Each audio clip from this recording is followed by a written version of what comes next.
चलिए दोस्तों शुरुआत करते हैं आरआरबी एनटी एक और धमाकेदार पीवाईक्यू सीरीज में। और इस पीवाईक्यू सीरीज में हम लोग देखने वाले हैं पूरे आरआरबी एनटीपीसी में जनरल अवेयरनेस के जितने भी क्वेश्चन पूछे गए हैं उन सारे क्वेश्चन को, और साथ में हम लोग देखेंगे डिटेल्ड सॉल्यूशन भी।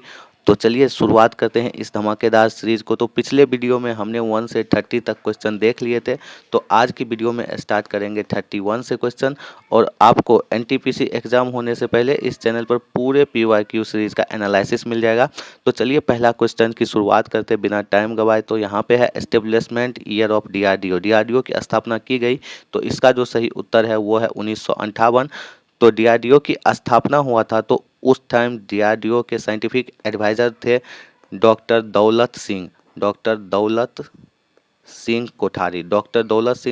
तो करंट में डीआरडीओ के एडवाइज़र कौन है? तो करंट में डीआरडीओ के एडवाइज़र हैं डॉक्टर समीर भी कामत। डॉक्टर समीर भी कामत। तो आप लोग इसको हिंदी में लिख सकते हैं दौलत सिंह कोठारी। और अभी जो है वो है समीर भी कामत। तो आप लोग इससे याद कर सकते हैं डीआरडीओ की स्थापना 1958 में, और डीआरडीओ के पहले साइंटिफिक एडवाइजर दौलत सिंह कोठारी, और डीआरडीओ के करेंट एडवाइजर डॉक्टर समीर भी कामत। चलिए अगले क्वेश्चन पे चलते हैं। तो अगला क्वेश्चन है क्वीन ऑफ अरेबियन सी, अरब सागर की रानी किसे कहा जाता है? तो अरब सागर की रानी कहा जाता है कोचीन को, और कोचीन प्रेजेंट है केरला में, यानी कि केरल में, और इसको अरब सागर की रानी भी कहा जाता है। चलिए अगला क्वेश्चन। तो अगला क्वेश्चन है ओएनजीसी हेडक्वार्टर। तो ओएनजीसी का फुल फॉर्म होता है wild and natural gas corporation. तो इसका जो हेडक्वार्टर है वो है दिल्ली में। तो ओएनजीसी की स्थापना कब हुई थी? तो ओएनजीसी की स्थापना हुई थी 14 अगस्त 1956 में। तो आप लोग यहाँ से डेट भी याद कर सकते हैं। तो ओएनजीसी का फुल फॉर्म याद कर लीजिए, और ओएनजीसी का हेडक्वार्टर कहाँ है? तो दिल्ली में है। ओएनजीसी का हेडक्वार्टर दिल्ली में। चलिए अगला क्वेश्चन पे चलते हैं। तो अगला क्वेश्चन है when was the constitution of India adopted by the constitution assembly. भारतीय संविधान को संविधान सभा द्वारा कब अपनाया गया? तो इसका सही उत्तर है 26 नवंबर 1949। तो चलिए इसके बारे में कुछ और फैक्ट को समझते हैं। तो संविधान सभा का जो पहला सेशन हुआ था, तो उसकी जो अध्यक्षता कर रहे थे डॉक्टर सच्चिदानंद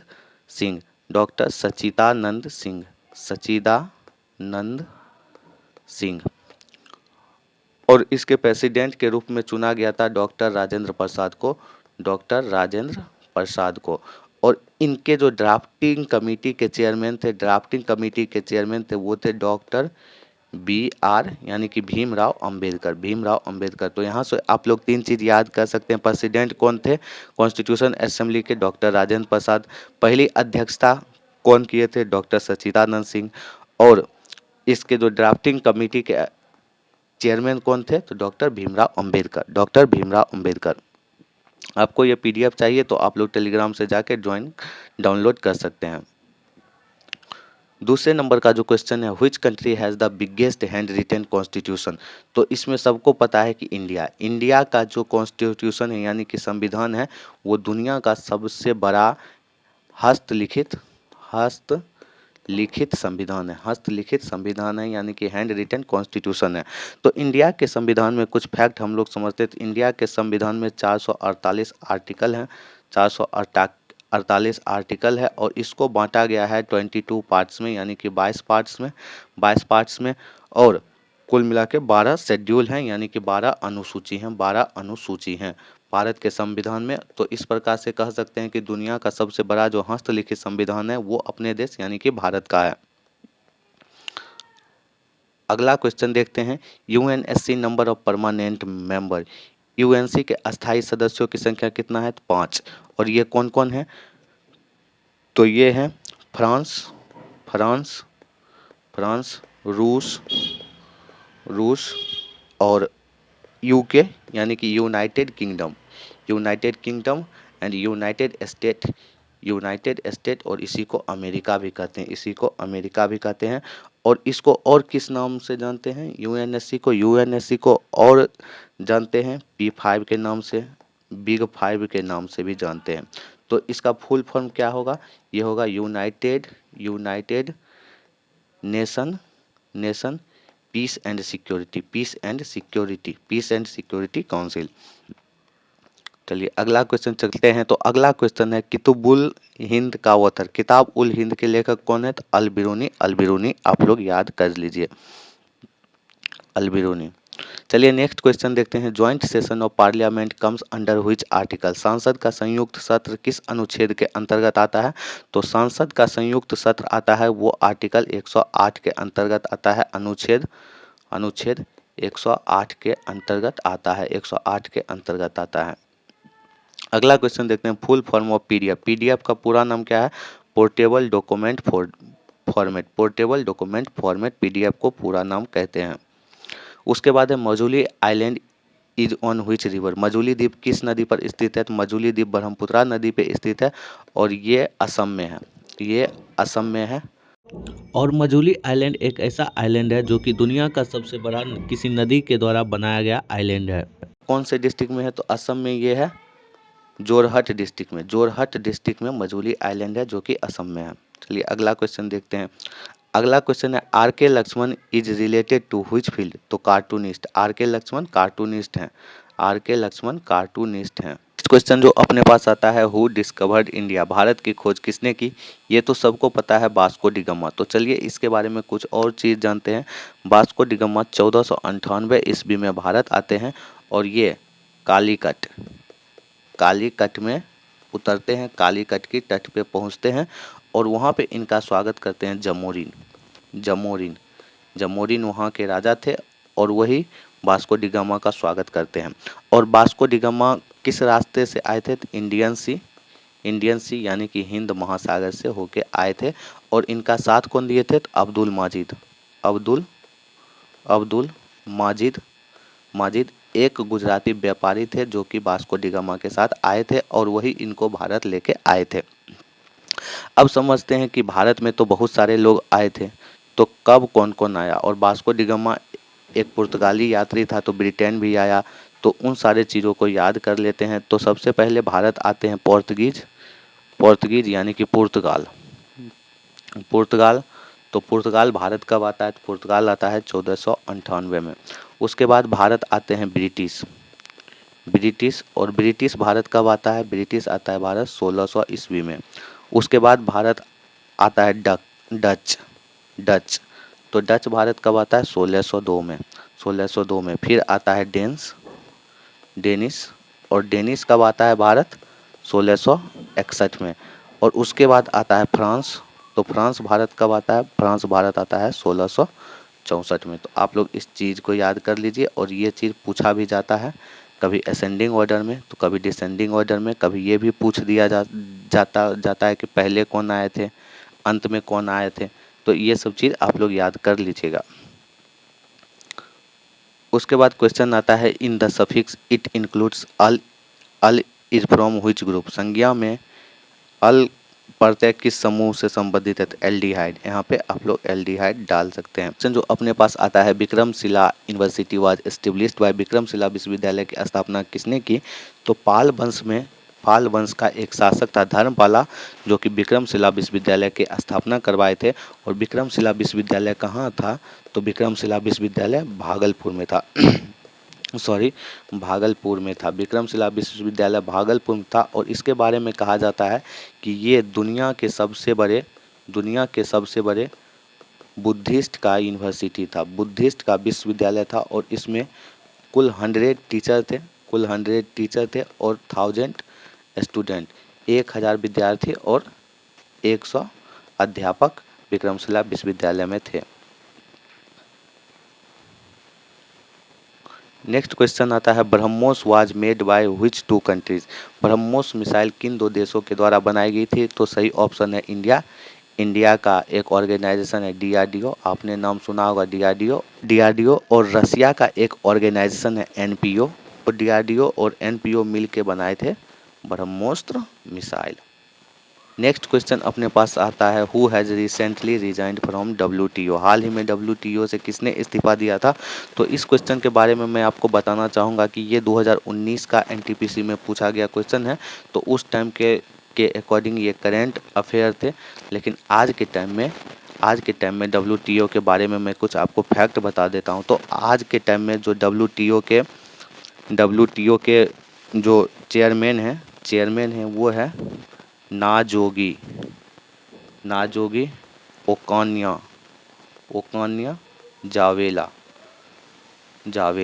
नाजोगी ओकान्या जावेला, हिंदी में भी लिख देता हूँ, नागोजी ओकान्या जोगाला। और WTO का फुल फॉर्म क्या आता है? World Trade Organization. अब अपन लोग चलते हैं नेक्स्ट क्वेश्चन की ओर। तो नेक्स्ट क्वेश्चन अपना क्या कहता है वो देख लेते हैं।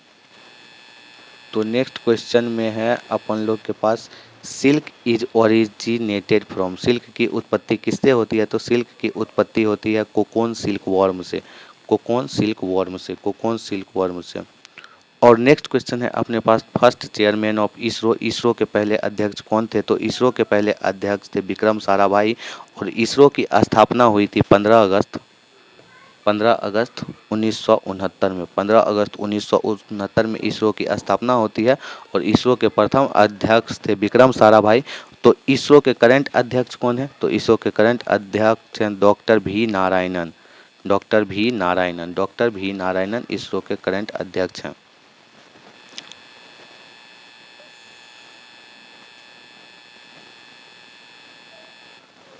नेक्स्ट क्वेश्चन है अपने पास, FTTP का फुल फॉर्म क्या है? FTTP का पूरा नाम क्या है? तो F से हो गया फाइबर, T से the premises, fibre to the premises. उसके बाद अपने पास जो क्वेश्चन है वो है, ignited minds author name. Ignited minds के लेखक कौन है? तो इग्नाइटेड माइंड्स के लेखक हैं डॉक्टर APJ अब्दुल कलाम। के बाद अपने पास क्वेश्चन आता है, Meghdoot is written by whom. Meghdoot किसने लिखा? तो मेघदूत लिखे थे कालिदास ने। अगले क्वेश्चन पे चलते हैं। तो अगला क्वेश्चन है, red data book contains which species. Red data book में कौन सी प्रजातियां सूचीबद्ध है? तो इसका सही ऑप्शन है इंडेंजरेड स्पीशीज। सबसे पहले ये समझते हैं कि इंडेंजरेड स्पीशीज क्या होती है। तो इंडेंजरेड स्पीशीज होती है जो प्रजाति लुप्त हो रही है उसी को इंडेंजरेड स्पीशीज कहते हैं। जैसे कि एशियन एलिफेंट और टाइगर वगैरह जो प्रजाति लुप्त हो रही है, तो उसी को बचाने के लिए सरकार द्वारा कुछ कदम उठाए जाते हैं। तो उस स्पीशीज को कहते हैं इंडेंजरेड स्पीशीज जो प्रजाति लुप्त होने वाली प्रजाति होती है, लुप्त प्राय प्रजाति होती है। उसके बाद अपने पास जो क्वेश्चन आता है वो है, which state police comes under the home ministry. गृह मंत्रालय के अधीन कौन सा राज्य पुलिस बल आता है? तो दिल्ली पुलिस आपको पता है, दिल्ली एक यूनियन टेरिटरी है यानी केंद्र शासित प्रदेश है। तो दिल्ली का जो पुलिस है वो भी गृह मंत्रालय के अंदर ही आता है, जो इंडिया के होम मिनिस्ट्री होते हैं उनके अंदर ही आता है। अगला क्वेश्चन जो है वो है, जालियांवाला बाग हत्याकांड किस वर्ष हुआ था? तो जालियांवाला बाग हत्याकांड हुआ था 13 अप्रैल 1919 को। तो इसका सही आंसर है 13 अप्रैल 1919। तो इनके बारे में कुछ हम लोग इम्पोर्टेंट चीज़ समझते हैं। एक वहाँ का स्थानीय नेता थे सत्यपाल और किचलू।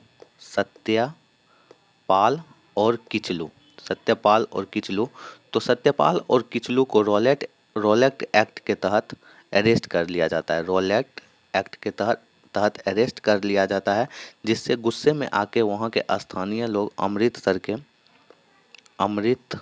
अमृतसर के जालियांवाला बाग में एक मीटिंग करते हैं और उसी मीटिंग में जनरल डायर के द्वारा फायरिंग कर दिया जाता है। और जनरल डायर को फायरिंग करने का जो आदेश देते हैं, तो उस समय पंजाब का लेफ्टिनेंट गवर्नर थे, वो थे जनरल ओ डायर।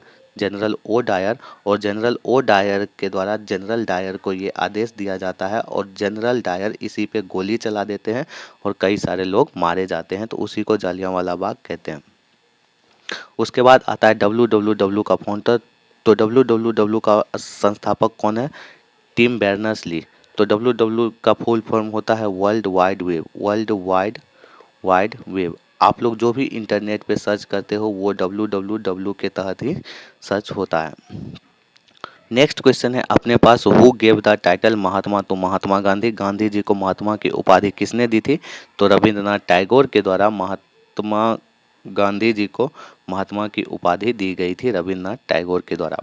अगला क्वेश्चन पे चलते हैं। तो अगला क्वेश्चन है अपने पास, first Indian viceroy of India.